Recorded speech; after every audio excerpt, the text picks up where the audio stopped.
In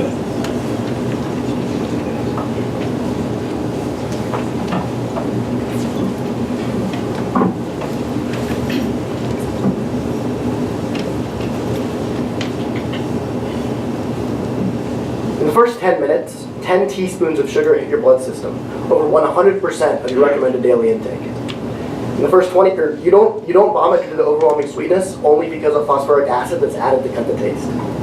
In the first 20 minutes, your blood sugar spikes, you experience an insulin burst, and your liver starts turning sugar to fat. In the first 45 minutes, your body ups its dopamine production, and your brain starts stimulating the pleasure centers in much the same way as if you would have just injected heroin. After the first 60 minutes, you experience a crash, you experience irritability, sluggishness, and you've almost certainly evacuated a great deal of nutrients, including calcium, magnesium, sodium, and electrolytes. After 1 year of doing this to your body daily, you've over doubled your risk of obesity and diabetes. Now, if you ever drank a soda before, you'll put your body through the experience that I just described. This is a visual representation of the amount of sugar in one Coca-Cola. And I'll wager that all of you have had a Coke, or at least something similar, a Mountain Dew, Pepsi, these types of things. Did you know that there was this much sugar in those types of beverages? Now, you might now at this point in your life, but I'll wager that as a child, you weren't aware of this, and you certainly weren't aware of the long-term consequences that I mentioned earlier. You see, there is an incredibly unhealthy amount of sugar in sugar-sweetened beverages and soft drinks. Accordingly, I think the United States federal government should institute warning labels on these problem beverages to deter their consumption. Now, there are a couple things that I want you to take away at the end of this speech. The first is that Americans consume a lot of sugar-sweetened beverages. The second is that there are real, tangible consequences to this fact. The third is that warning labels are an easy way that we can deter the consumption of these problem beverages. And the fourth is that warning labels are ethical, they're legal, and they will be effective. So sugar-sweetened beverages are consumed at extremely high rates in the United States. Now first, I want to take a step back and explain what sugar-sweetened beverages are. The CDC describes sugar-sweetened beverages, or SSBs as I'll call them for short from here on out, as, quote, liquids that are sweetened with various forms of added sugars, like high fructose corn syrup, fructose, glucose, raw sugar, etc., end quote.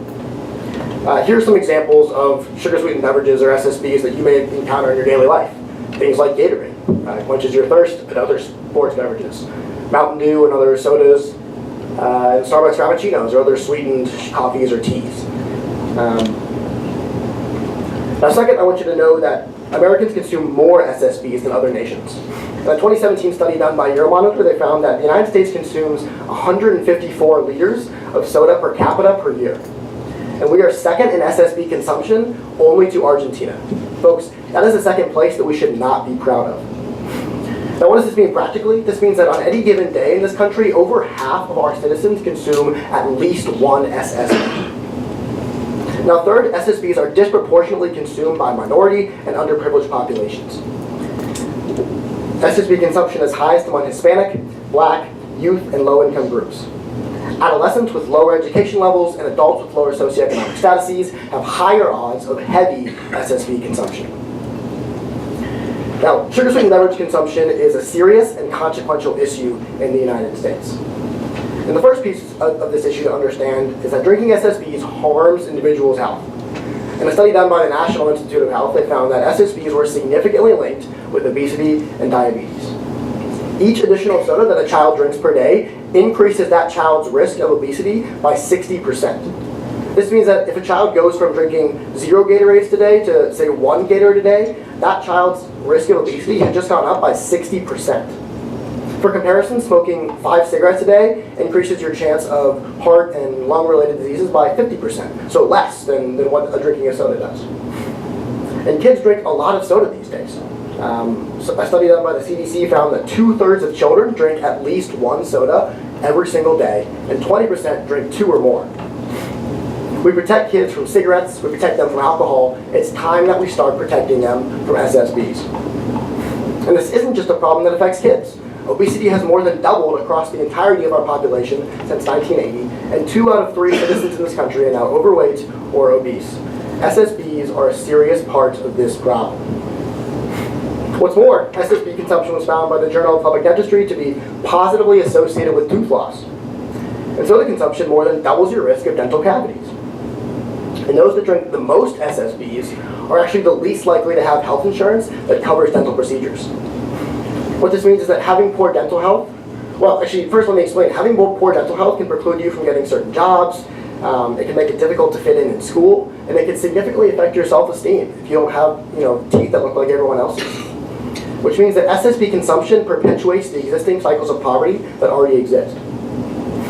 Look, obesity and losing teeth are both bad things, especially when they start at a young age.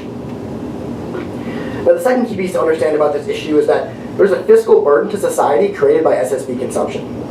The United States spends over $190 billion of taxpayer money every single year treating obesity-related health conditions, things like heart disease, diabetes. That's obesity that is in part caused by SSB consumption. That $190 billion is over 3 times the entire budget for the Department of Education. And it's more money than we spend on smoking-related health conditions. But the point to this is, we are spending a lot of money on an issue that we can do something about. Right, so I told you that this is a serious issue, and we've examined some of the harms that this causes to our country and to its citizens. What can we do about it?